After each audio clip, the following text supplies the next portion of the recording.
Major support for Out to Lunch is provided by the law firm of Jones Walker, established in 1937 with over 375 attorneys in offices throughout the U.S., providing a comprehensive range of services to a local, national, and international client base. JonesWalker.com. And by the Alliance Safety Council, delivering instructor-led on-site computer lab and online training through more than 100 authorized training providers in 31 states and 2 countries. Headquartered in Baton Rouge, Alliance is focused on the future of learning technology and training process innovation for business and industry, for safety and other corporate training needs. More information is at alliancesafetycouncil.org. And by Short & Associates, legal recruiters in Louisiana and Texas. And Orange Theory Fitness, delivering fitness results for a healthier world. From Mansurs on the Boulevard in Baton Rouge, we're out to lunch with editor of the Baton Rouge Business Report, Stephanie Riegel. It's business, Baton Rouge style. Hi, I'm Stephanie Riegel. Welcome to Out to Lunch. Building a brand is as important to growing a business as developing a good product or services in the first place. And this is particularly true in the tech community where there's so much out there and so much rapid change. Joining me today are 2 guests who have some thoughts and experience on this subject.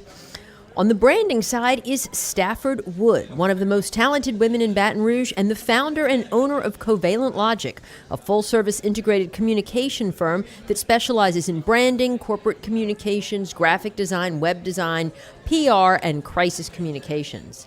Covalent's clients, past and present, include hospitals, banks, state agencies, churches, and nonprofit organizations. Stafford founded the firm in 2005 after spending a decade in the private sector, first with The Advocate, where she helped that paper with its first iteration of a digital product, and then with Eatel. Since founding Covalent Logic, Stafford has become a sort of go-to person for the local business community, particularly when there's a need for someone who understands the intersection between the worlds of digital and tech and that of marketing and communications. Stafford, it's a pleasure to have you with us today. Thanks for joining me on Out to Lunch. Thanks so much for having me, Stephanie. With me in Stafford to talk more on the tech side is Chris Dykes, who is just the kind of young entrepreneur Covalent Logic might be able to help. Chris is the creator of an app called Eatel that promises to bring as much change to the market as have Uber, Waitr, and Airbnb.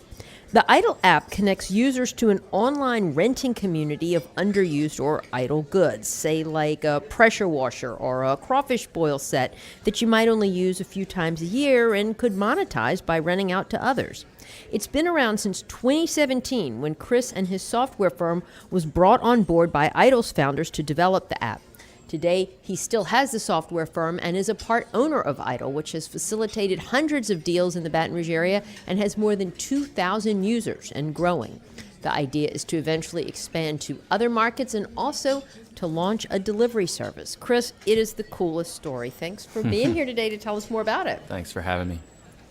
Well, Stafford, I'm going to start with you because I want to talk about Covalent, but I also think it's just so much fun to have you on this show with Eatel because it, like I said, it's just the kind of company you would help with marketing and branding. So or they might help us. That's right. That's right. So maybe we'll do a case study in a little while. But first, how much of what you do is marketing and branding, say, versus crisis communication or graphic design? Because they're all really different. I mean, everybody thinks the communication thing is one and the same, but very different. Yeah, it's hard to divide that way, and I guess each year to year we probably have a third, but it'll end up leaning one direction or the other. This last year we've definitely leaned more towards public relations and stakeholder communications, more than web design and development. Mm-hmm. But it was a big year the year before for web design and development. The thing that I try to focus on is that for our clients, we solve a business problem with whatever tool is needed, whether that's a writer or a designer or a programmer. We don't look at it as we are selling these services. We look at it as we're solving problems. And I know you're younger than I am, but when you were coming up in journalism school or English or whatever you studied, I mean, there really wasn't web design. I mean, so when a client comes to you with a need, you can get your mind around what kind of message they want to get out. But how do you get your mind around what kind of website they need? And do you have like a whole separate tech team that does that part? We do. We have an interactive division. My degree is in Eastern European, Soviet, and Russian area studies. Gotcha. Naturally. So why aren't you a diplomat? You're not at the UN. What went wrong? I always make the joke that when I started college, there was a Soviet Union and there was no World Wide Web. Right. And when I finished college, there was no more Soviet Union and there was a World Wide Web. So I had to adapt to changing market conditions. What kind of website people need is I break it down into 6 basic areas, but it's what is their business problem that they're trying to solve? Do they need more business? Do they need less business? Do they need to get rid of a customer support center where they want to reduce their call volume and they want their customers to self-serve? Do they need to increase their brand equity and their reputation in the marketplace? And from there, we start to prioritize what they need. I have the great benefit of having been making websites for more than 25 years. Wow. Which puts me as a grandmother. Well, it's hard to believe that websites have been around for 25 years now, really. Well, speaking of websites, Chris, Eatel is an app. Like Stafford actually have your own firm and you do software design. Right. But these guys brought you on board and you created this really, really cool app that is Eatel. Yeah, we're the technical partners, which I think anytime that there's a startup, it's good to have a technical partner. So had you thought of something like Eatel before when they came to you, or did they say, hey, this is our idea, can you build it? Yeah, it was the latter. They said, this is our idea. Do you think it's a good idea? And we said, we think it's a perfectly fine idea. We think it can work, and we're kind of confused as to why nobody else is really doing it.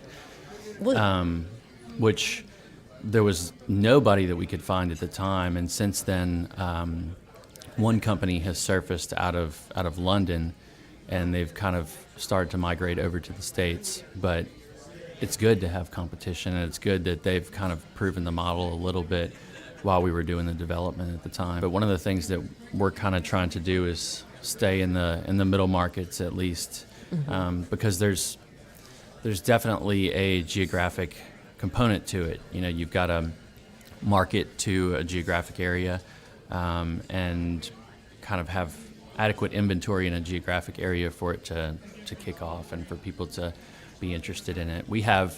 There are people in 16 different states right now who have listed their stuff on Eatel. Really? That they've just found the app. We've done zero marketing outside of Louisiana and particularly Baton Rouge, but just because we kind of have to pick, on a shoestring budget, kind of have to pick where we're going and what area to focus on.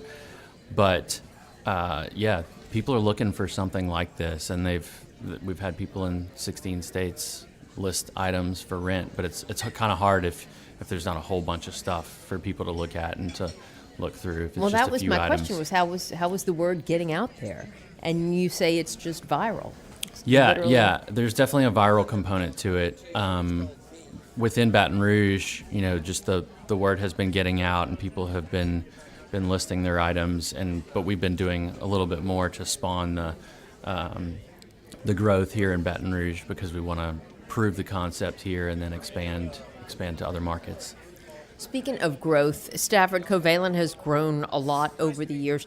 How did this happen? I mean, was your goal to go out on your own? How did this vision, and how did you grow this firm? Yeah, I never intended to really be a business owner, and my goal was not to own a business. It was to do what I do, and that involves giving good ideas to business owners and telling them when their ideas are not good ideas. I found that I was much more successful at that when I was not telling that to my boss, and that CEOs don't mind if somebody from the outside, confidentially and privately tells them that they should go a different direction. We've grown totally organically. I mean, it's the shoemaker's children have no shoes, and the baker's children have. We don't really do much marketing advertising. firm doesn't market. Not really. We support things that I appreciate, like WRKF, and other local community organizations, but I don't spend a lot of money on advertising. So a lot of it is word of mouth and referrals, and I'll have somebody call me up and say, so I was talking to this other CEO at lunch yesterday, and I was telling him about a problem I was having, and he said, you need to call Stafford. And I don't know what you do, because what is Covalent Logic? That doesn't make any sense to me, and it leads to a conversation. And your style is sort of tongue-in-cheek. Like, I know some of your outbound marketing, you send an email blast, and the subject heading is the obligatory email agency newsletter, right? And we do get so many of them, and I just click delete. Right. I mean, how do you make your voice stand above others? Well, for us, a lot of other agencies write a newsletter which is all about themselves and what they did, and the awards they won, and the case studies of the project they just worked on. We have that as like a mention at the bottom of our newsletter, but we focus on who are our clients and what things are interesting to them. One of the pieces of our brand identity is that we're smart, and we know a lot of things about a lot of things. Somebody once said that I was like Wikipedia incarnate. I know a little bit about everything, and 98% of it is true. And so we use that as our voice. It's who I hire. The people I hire are unique, quirky, interesting, and cross-disciplinary. I almost never hire someone who only knows one thing. They usually have either personal interests, which are totally contrary to their actual their vocation, or they have a dual interest, which puts them in a world where they can think very critically and innovatively. You're listening to Out to Lunch. I'm Stephanie Riegel. I'm talking to Stafford Wood of Covalent Logic and Chris Dykes of Eatel. Chris, it's just such a good idea. Like, I can't believe that nobody's thought of it before. How do you find it exactly? You go online. Eatel is the name of the app? Yes, and it's available on Android or iOS, so Android or iPhones, and just go in and type in Happy Renting. That's the best way to find it. Oh, Happy Renting. Happy Renting. Okay. Just because Eatel brings up a whole bunch of games and kids stuff, so Happy Renting is the way to go. Give me the nuts and bolts of the app, or tell our people who are listening who maybe aren't familiar with it. So you go on and you search by category.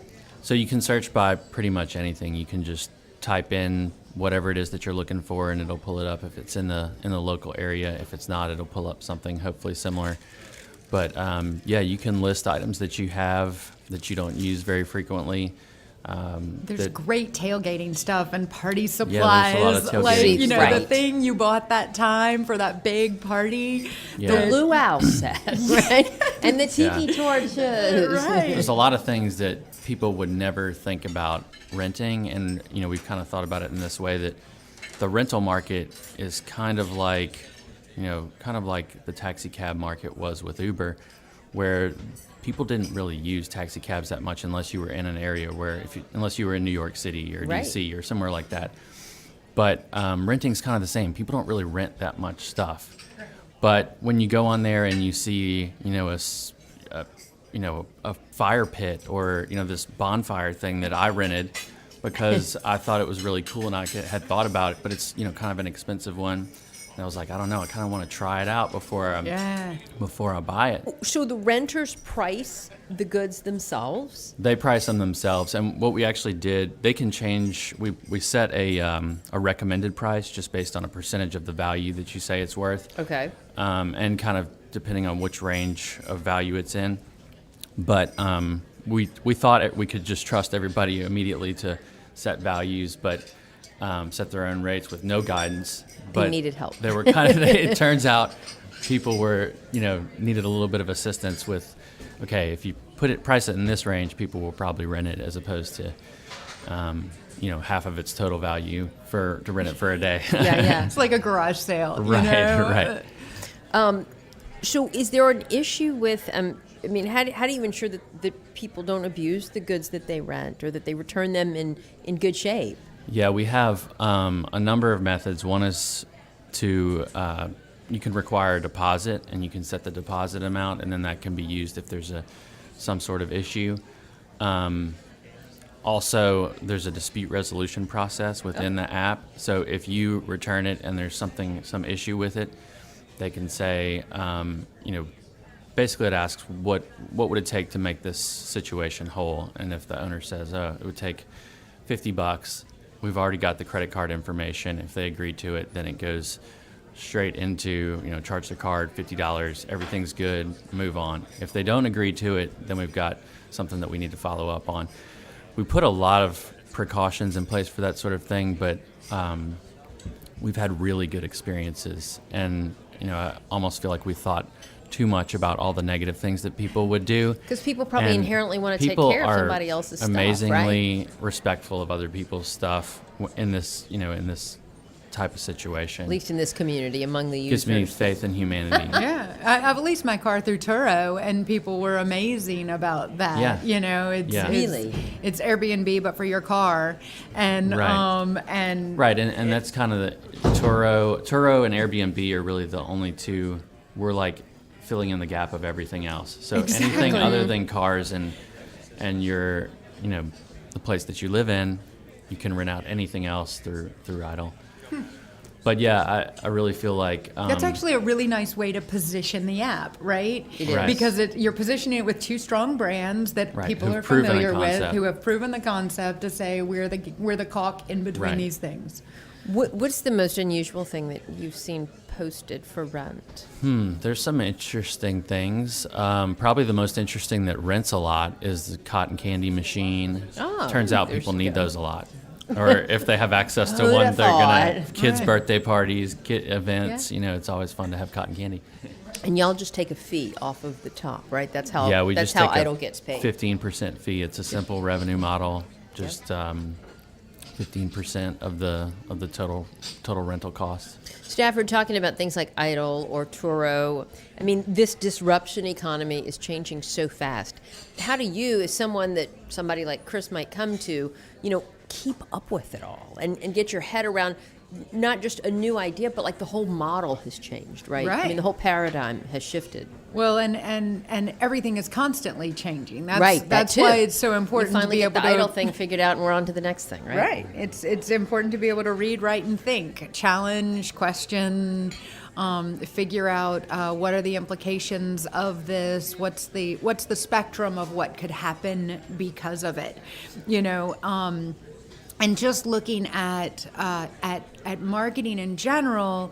I always talk about how this concept of mass media is something that was very unique to a few hundred years of human history. Yeah. And that prior to that, we had word of mouth, and all social media is word of mouth. So what you're trying to do with marketing is influence someone else, not to buy your thing, not to like your thing, not to want your thing, but to want to tell someone else about your thing.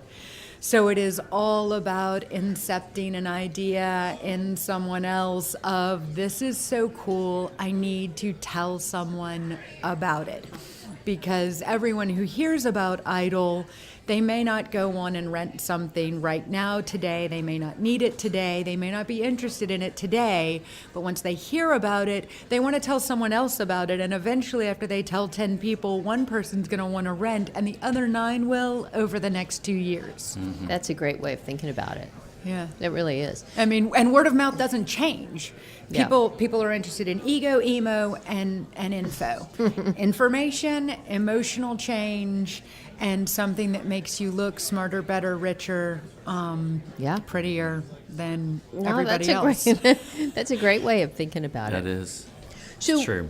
So when you look at something like Eatel, I mean, what would you do if they were your client and Okay, you so wanted to on the spread it out fly, there? so there's a couple of ways to go.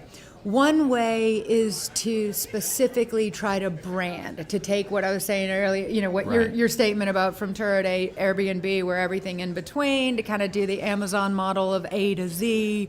I would look at the cotton candy machine, and from there, I would buy Google ads for $10 to promote cotton candy machine rental specifically as a thing within the geographic region, literally geofencing the 7 miles around where the cotton candy machine is available for rent.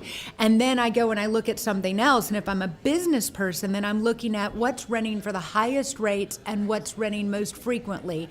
I take those two specific things, I put $100 into Google ads on each one, and from there I start to model where am I making mistakes and where am I betting right.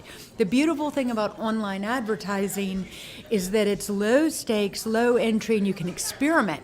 So sometimes we'll take a product we're trying to market, write 50 Google ads for it, put all 50 ads into the system, target them at a very specific niche audience, and then we watch what performs well. And you know right away. And because you of know the right away. metrics. From there, I take that headline and I buy the full page ad with that headline because I know it works for the target market. Chris, you have other things, though, going on in your life. I mean, Eitel's just a part of what you do. You have your own software firm. What other kind of products are you developing through that? Right. So Clear Blue Design is our software firm. It's myself and Peter Philipchik. We had worked together for 12, 13 years in the industry before starting this company. Okay. So we have a number of different clients. We've got a client out of Austin who is in the healthcare space. So their software sits in the middle of electronic health records and any other system. So they connect to all the different electronic health records out there, and then you just have to connect to them. So that's one of the things that Cool. we do. Chris, it's really interesting when you're talking about you and Peter, right? So in my firm, I have Stacy Vincent and Trey Russell and Polin Wu, and we all worked together at our former company and created this company. While I'm the owner, we created it together based on shared values, based on trust and knowledge of the skills and experience of the other person. So while we were not business people, we knew how to do our craft together. I mean, Trey wasn't there in the beginning, but he came on board since and fell right back into the same vibe that we had, for years together. And in entrepreneurism, people don't focus on it enough, that trust and respect and I think it's critical. It And I think, is. there's not very much easy about starting a business and building it from the ground up. not at all. So it definitely helps to know. I mean, it's the closest thing to a marriage that you can have, and like being a business partner with somebody. So knowing that you can work well together and that you have a history of working well together, Yeah. definitely. Well, and so you've done this now twice, and you are in the process of doing it twice. I mean, you've started Clear Blue Design and now started Eatel. Yeah, so Eatel is one of those. It's a product that we're the technical partner for, but we still have Clear Blue Design, and we, that's our core business, and we're always developing software and for other clients as well. That's great. Yeah. How is Eatel? I mean, have y'all had to go out to try to get some startup capital? Have you been shopping it around, or? Yeah, we're in the process of that. Luckily, the founders kind of came to the table with their own money to start, which always helps, and it keeps things. It's been kind of a bootstrapped project to this point, and I feel like that's always a pretty good approach because you're not at the mercy of other people and at the mercy of investors too soon. Right. We were able to get a complete product out, something that does the job and generates revenue before really going after outside money. Well, and that was one of the things about the bubble and then the dot bust, 20 Yeah. years ago almost, was people threw money at things, and so they built features that they didn't have to build, and they created business models that were never going to be That don't profitable. even- yeah, right. Whereas when it's your own blood, sweat, and tears and your own mortgage, which is on the line, you suddenly build what is Right. absolutely necessary, that MVP, before you start adding Right. on the bells and whistles that would be fun. Right. And I mean, it sounds like you built your business in the same way, where it's, I didn't have ground I up. didn't have a savings. It was. Ground up. I have a You didn't credit go out and card that's raise- got a $2,500 limit. Let's buy Wow. a computer. Did you ever have to go out and get investors, or you just secured regular bank loans for whatever financing and no, you needed? no or none of that? loans. So I have a line of credit, and I have a good relationship with a great banker. But as a general rule, Covalent, I started with that credit card, bought a computer, the next month paid the credit card off, and then the next month paid myself what I had been making before. And then the Pretty next good. month paid myself more than I had been making before, and the trend continued. We were operating on that cash basis. It means you don't buy a fancier chair than you need. Mm-hmm. It means you don't buy, more equipment than you need. You don't print more letterhead than you need. You don't do any of those things more than. And the other part of it is, we have a bonus pool where our employees share in the profits. And it means that, my assistant sends out an email company-wide saying, return your pens to the supply room because I don't want to spend $18 of my money on new pens when y'all are hoarding them at your desk, and so because we've created that sort of, it goes back to Eastern European, Soviet, and Russian area studies. We operate as a little communist thing that shares in the profits, and it means everybody treats it as their own business. Well, Stafford Wood and Chris Dykes, you both are bringing so much to the local market, bringing the community together through apps, technology, and better ways of communicating. So keep it up. We look forward to following your continued success, and thanks so much for being here today on Out to Lunch. Thank you so Thank much. you. My guests today on Out to Lunch have been Chris Dykes of the Eatel app and Stafford Wood of Covalent Logic. You can find out more about Eatel and Covalent Logic by going to our website, itsbatonrouge.la. The producer of our show is Grant Morris. Our technical producer is Eric Merle. Our associate producer is Peter Raschuti. And our Baton Rouge business consultants are Charlie D'Agostino, Dave Winwood, and Ann Edelman. If you want to know what we all look like, you can find photos from this show on our website, itsbatonrouge.la, and on our Baton Rouge Facebook page. You can hear this show and past episodes of Out to Lunch wherever you get podcasts, including Spotify and at itsbatonrouge.la. Out to Lunch is a production of INO Broadcasting for itsbatonrouge.la and WRKF 89.3 FM. I'm Stephanie Riegel. Thanks for joining me. I look forward to meeting you again next week around the table here at Mansurs for more business Baton Rouge style on Out to Lunch. Out to Lunch Baton Rouge is recorded live over lunch at Mansurs on the Boulevard in Baton Rouge. Mansurs is open for lunch daily 11 to 2, for dinner nightly, and for brunch on Saturdays and Sundays. Mitchell Foreman wrote and performs all the music on Out to Lunch. You can hear Mitchell's music anywhere great jazz is sold or streamed, and at mitchellforeman.com. Major support for Out to Lunch is provided by the law firm of Jones Walker, established in 1937 with over 375 attorneys in offices throughout the U.S., providing a comprehensive range of services to a local, national, and international client base. JonesWalker.com. And by the Alliance Safety Council, delivering instructor-led on-site computer lab and online training through more than 100 authorized training providers in 31 states and 2 countries. Headquartered in Baton Rouge, Alliance is focused on the future of learning technology and training process innovation for business and industry, for safety and other corporate training needs. More information is at alliancesafetycouncil.org. And by Short & Associates, legal recruiters in Louisiana and Texas. And Orange Theory Fitness, delivering fitness results for a healthier world.